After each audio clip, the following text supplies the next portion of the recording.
Welcome back to the Free from Wall Street podcast. My name is Stephen Libman. I'm the managing partner of Integrity Holdings Group. I am your host. I have a good friend of mine with us today, Mr. Michael Mannino. How are you, brother? Good. Yourself? I'm good, man. I appreciate you taking the time and jumping on here. Well, thanks for having me. I do appreciate it. Yeah. So we're going to dive right in. We've known each other for a couple of years now. We both came from the same real estate mastermind, which is where we met. We had some good times out in Colorado and hanging out in San Diego, things like that.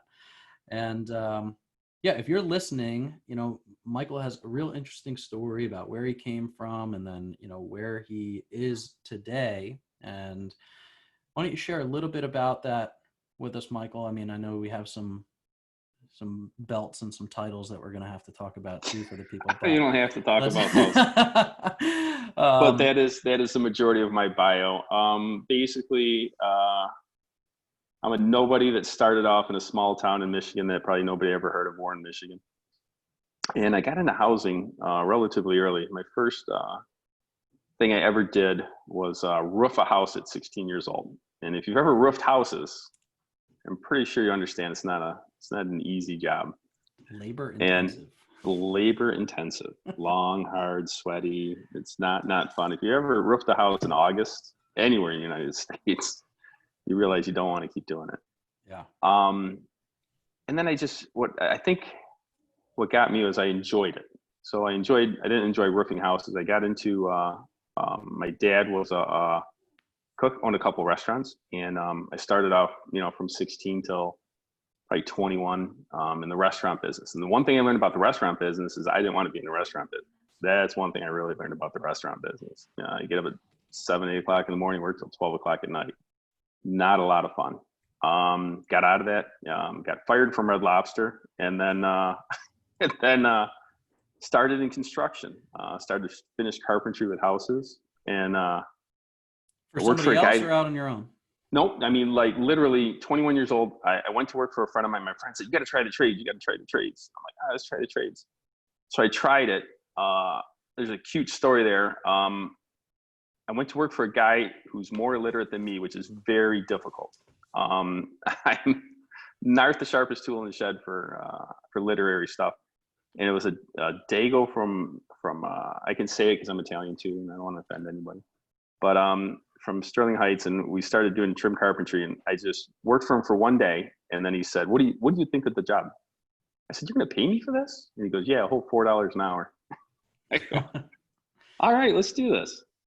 Long story short, in a couple of years, he was doing small houses, and I wanted to get into the big mansions. And I told him I wanted to quit, and he said, "No, I'll give you 1% of the business to stay." And I said, "No, I kind of want to get into the bigger houses." Got into the bigger houses, started to enjoy it, and started my own business with finished carpentry. And believe it or not, to this day, I still got it. And I hate to say this, but it's starting to leave me now, and I'm enjoying the loss. But right, I've been doing it for so long. Well, no, the only mistake I did was I did what I loved. Does that make sense? I did what I love, not what I should have done. All right. I turned trim carpentry, which I love doing, and I had like 5 or 6 or 8 guys working for me at certain points in times. And we did 5-hour energy guys. You ever 5-hour energy shots? Oh yeah. We did his house. It was 12,000 square feet. I had 4 or 5 guys in there for a year and a half. Made great money doing it. Did a couple local celebrity houses, just a lot of large McMansions, we call them. Yeah. starter mansions. And started a building company. And then 08 happened, where everybody had nothing to do. And so I had a bunch of guys, real good guys, that I wanted to keep, and I wanted to look for something to do. So a real estate friend of mine said, "Hey man, start buying some houses." So we had 2 houses on one street I bought for $14,500 each. So I know, right? Want those deals again? Yeah. And I put them in there and just fixed them up. And then I put renters in there. And then I put another one in, fix that one up, put another one in. I ended up with probably about 6 or 7 of them. And then the carpentry started kicking back up, and started to kick back up, put those guys back in the carpentry stuff. But what happened, the unique thing that I liked about the housing was people kept paying me rent every month, every month, every month, and I wasn't doing anything for it. Yeah. So the 2 or 3 that I did bought 2 or 3 more and 2 or 3 more, and then it just ended up. I wanted to buy them, wait till the economy kicked back up and sell them, and I did. I did fantastic with that. That's what started me into this process. Fast forward a few more years. I still did what I love with the carpentry and building, and I know that was a mistake now. I should have done more and more of the multifamily. And so right now we're just, we're starting off slow. I got a few units around town and, done some work with you, and I'm starting to get into the multifamily space where we're trying to get into the 50, 100s and 200s. So that's an interesting lesson, that I think you're touching on, which is sometimes doing what you love can prevent you from maybe building a financial future for yourself because you're just, you're falling in love with the ugly end of a coping saw, right? And you're probably really good at it.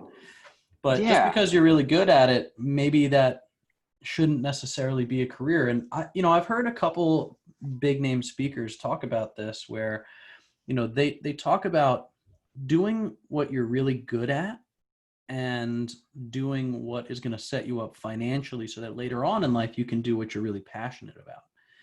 And that's exactly it. And I think a lot of the world says, oh no, do what you love. You'll never work a day in your life. There's a point to that. Yeah. You'll never work a day in your life, but you're going to be financially secure. Yeah.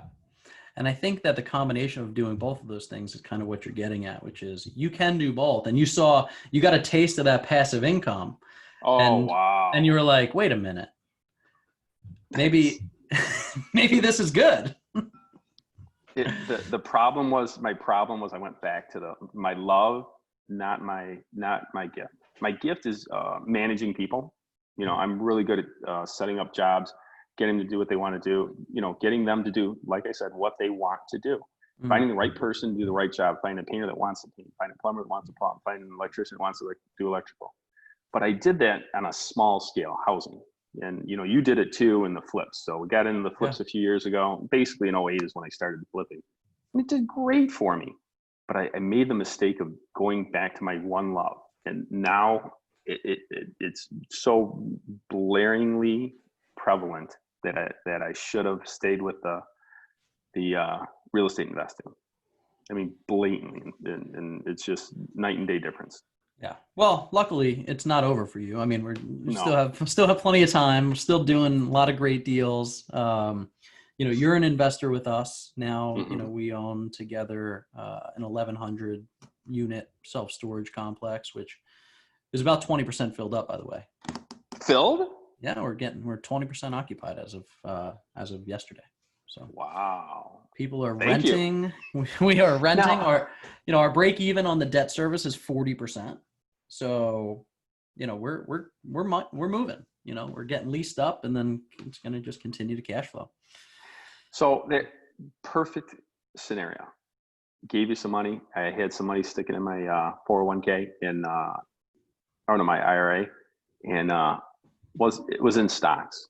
And every time I've done stocks, I haven't done well. The last time that I did really well was when we started wanting to do a deal. I wanted to cash out of my stocks. I cashed out of my stocks, and the stock market dropped 30% 3 weeks later.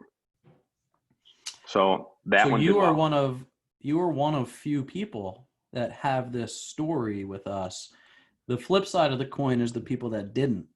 Yes. Right. And I've had some conversations with them as well. And, they erased 5 to 6 years of gains in a couple of weeks because of what's going on now. So, it's the point is that you can't time the market. Nobody has a crystal ball, right? The fact that you got out when you did and they stayed in when they did is literally a matter of a month.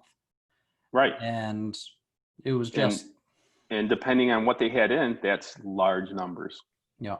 And if you hear me tell the story about my dad, he passed away 6 years ago when the market was down, didn't get a chance to ride it back up.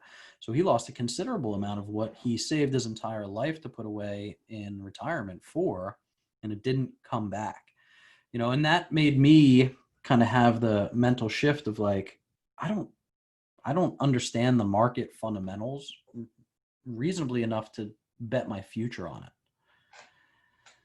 That's a good point. Not too many people do. And I think one of the stats that got me in the last 10, 15 years is that 80% of stock pickers can't beat the S&P.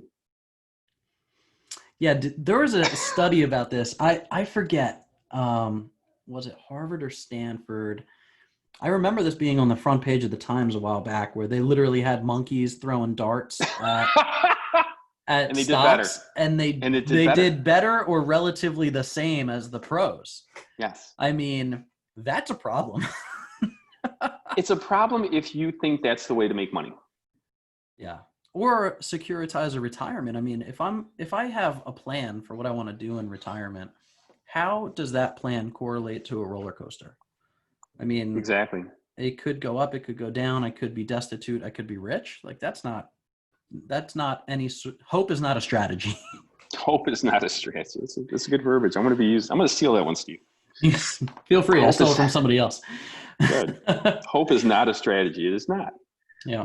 Most of the stock pickers try and use math, and you can't. My father was a great stock picker. Actually, my uncle is a Merrill Lynch stockbroker. My dad told him, "Don't ever try and sell me anything, and we'll do along great." And then my uncle told me, "I never tried to sell your dad anything because he's better than Merrill Lynch." My father, that owned a couple restaurants, was better than Merrill Lynch at picking. Yeah.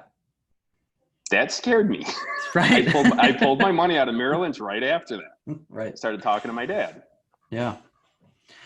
Yeah, I think, and you had predictability in your rentals, right? You knew every month it would be automatic. You knew what your return on investment was going to be every single month, every single year, and you could count on that.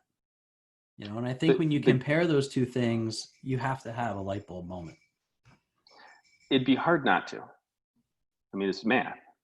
Now, hooking up with you guys and all the people that are in this multifamily space that we're in now, the oddest part for me is I'm stepping up into this and I'm meeting all these people, and everybody's got their hand out like, "Come on in, come on in." We're inviting you. Come on. It's like I said this to my son recently. It's like a cruise ship. Then everybody on there is like, "Come on board. Let's go on this journey together." Yeah. And experience all this cool, crazy stuff. Yeah. Well, I know, so you and I are both faithful guys, and we know that the Bible says many hands make light work, and it translates perfectly into the syndication business or the multifamily acquisition business, because you really do get to create a lot of partnerships, and you all get to win together, and you get to go along together. When we were flipping houses, we could do it by ourselves. This you almost can't do by yourself, right? I mean, we're under contract on a $10.5 million acquisition. There's no chance that Steven is going to go out and complete this entire transaction by himself, right? It's going to take partners, and it's going to take asset managers, and it's going to take project managers and property managers. And the great thing about the deal of this size is the economies of scale easily absorb it to where everybody can win. There's not a lot of downside. You can touch it, feel it, drive by it. Gives you huge tax benefits, and I mean, it creates this aha moment. And I think that we're not teaching it properly in schools. We're not teaching it when it comes to wealth building. I think people are convinced that there's only one way. And when they start to hear guys like us have this conversation, they recognize, wait, there's some other ways that maybe I haven't been taught yet. Richard Kiyosaki on YouTube has the greatest pitch I've ever seen.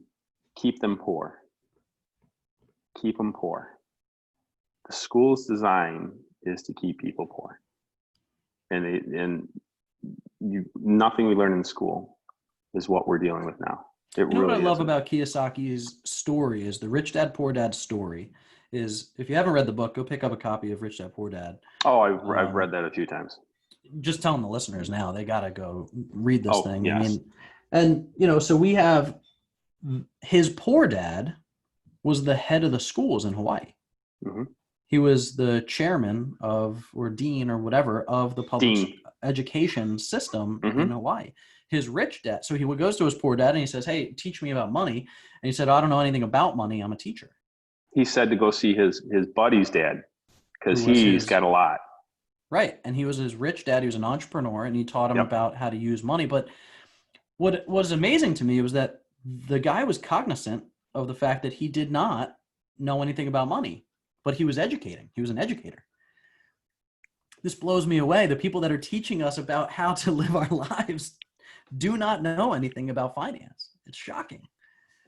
When my kids were going through school, I had a great school system. I would just sit back and listen to the stuff they're learning, geometry, trigonometry, and all the kind of the stuff. I'm like, you guys know anything about financing?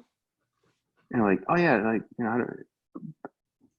a friend of mine who went to Michigan State, got a degree, asked me how to put a stamp on or how to send an envelope. To send his bills in? No, just to send an envelope, just to write a letter and send it to somebody. And I was just in awe. He's got a degree at Michigan State. Yeah. And I'm like, what are they teaching you? What? And he starts talking about philosophy and he was a political science major, which he was actually doing finished carpentry for me for the last 15 years after he got his degree. Yeah. In political science. Yeah, I mean, I have a degree from Boston University in sociology, which was nice to learn about, and it's very, very philosophical and understanding about societies at large and all this stuff. But I mean, I took micro and macroeconomics. I had no idea about the stuff that we're talking about in terms of creating, preserving, and passing on wealth. Yeah, so that's my point. You took how many classes on that? I mean, over the 4-year period of time, there are multiple economics classes and business classes. I mean, 8, 10. They ever teach you how to make money? No. Nor did they teach me how to invest money, nor did they show me how to. What's crazy to me is, this idea of compound interest, right? It's the eighth wonder of the world. Compound interest is incredible if you can figure out a way to create consistent compounding returns. I mean, this is the video that I have on my YouTube channel is Millionaire Kids with my daughter. And all we did is take a compound interest calculator and take the 50 grand that I gave her to invest and figured out when she'd become a millionaire by reinvesting that into our deals based on the rate of return that we pay. By 37, she'll be a millionaire, $50,000 initial investment. That's the power of compound interest. You know when I heard that? Never. Nobody ever told me that in school. Never. Nothing. Nope. Nothing. And now you have these kids coming out of college, getting a good job, and then signing a 30-year mortgage, right? And rates are historically low right now, so go ahead and get a mortgage. But the compound interest on 6% on $200,000 will cost you $550 grand, right? So you understand it in the debt scenario. What we're not teaching people is the investment scenario, right? I mean, your son is invested in our deals. We're teaching my son knocks it out of the park. I mean, my son knocks it out of the park. I'm the proudest parent you could ever be. I mean, he has such a leg up on his age bracket. He understands how to, create an active income through the house flipping and stuff that you guys are doing. But then he's taking that capital and he's giving it to us to create that passive income stream that, so now you're starting to change the paradigm of how generational wealth is created and passed on because it's education. Like the schools are not going to do it. We have to do it at home. That's what I was getting ready to say. We're going to do it with our kids. And I hate to say this, and the people that don't know how. I teach martial arts. You're talking about my bio. I teach martial arts. I can only teach because I know how to do it. Right. But the school teacher that was never taught how to invest money can't teach their kids. So the schools are failing hugely on that. And I was blessed to have a great dad that he had his own business. So starting my own business, it didn't scare me. Getting a DBA, then turning it into an LLC, and that was just common knowledge to me. I just didn't want to be in the restaurant business because I saw that business. It was tough.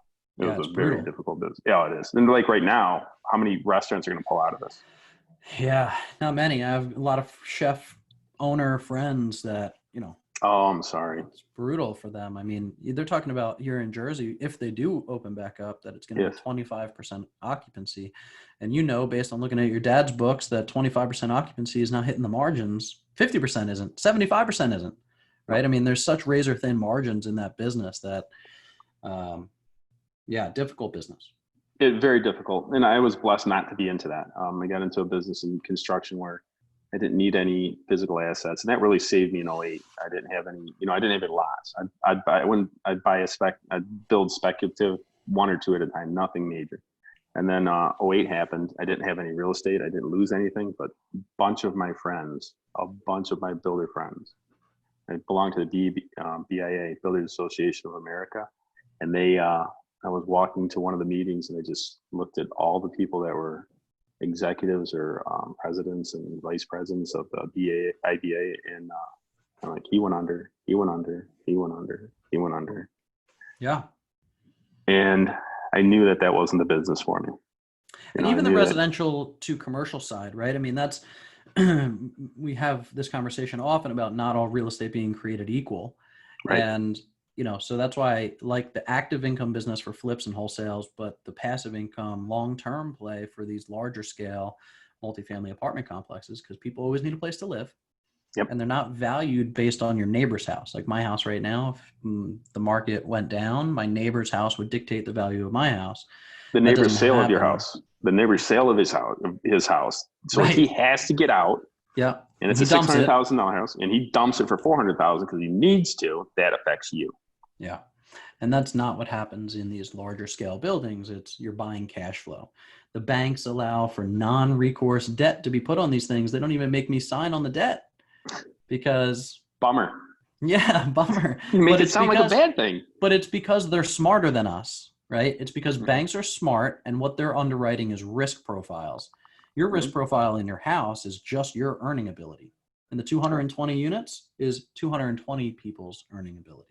Exactly. And what the likelihood is that that's going to stay full and not full. So, and if you look at the markets, of trends of what people are buying, the millennials aren't buying houses; they're getting apartments.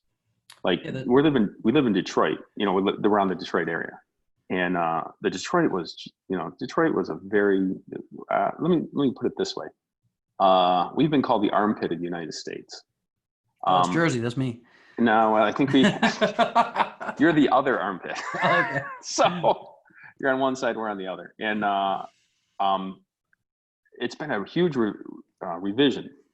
The single family houses in Detroit aren't happening. It's all the apartments, and people are renting apartments in Detroit and making very nice, upscale, probably B, not really A, but B apartment, not purchases, but rentals. And they love it. They absolutely love it. So millennials and baby boomers are the two biggest generations that are walking the planet right now. They're the two largest rental sectors of the market as well. Because older people, as they're downsizing, are moving into rentals so that they can release their equity into their bank account. And millennials are waiting until they get older to buy a house because they like to travel and do all these other things. So the two largest subsets of age brackets walking the planet are renting. So there's an overwhelming underserved market there. And that's why we like it. Exactly why I'm getting into it now. I mean, the more I've been starting for the last few years, but market trends and purchasing of houses, right now builders' confidence is at an all-time low because they've experienced '08. Right. People that have been around now have experienced '08, and they know we don't want to be in the same place we were last time. Even though in '08 we were building 2 million houses a year, and to date we're building 1 million houses a year. Mm-hmm. So we're not really, how do I put this? And worse is as bad as it was then, but now builders' confidence has dropped at an all-time low just because they've been through it before. They've been smitten. Yeah. Yeah. In 08, 09, the mortgage default rate on residential property was 4.5%. And that's what created this whole nightmare the multifamily default rate was 0.4%. So it's 10 times less likely that a rental property would go under than a residential property would go under. So metrics matter. It does. Math is absolute. That's what I love about math. Math is absolute. Yes. So good, man. Listen, it's been an incredible story. So happy to get to grow with you, learn with you, continue on this journey together. If people want to reach out and find you, where should they go? How do they get in touch? Get in touch with it, Mannino, MANNINO, MT @gmail.com. That's my personal email. Give me a call, 248-202-7357. If you have any questions, comments, let me know. I really appreciate it. Always love the feedback. Cool. Always good catching up with you, brother. The pleasure's mine.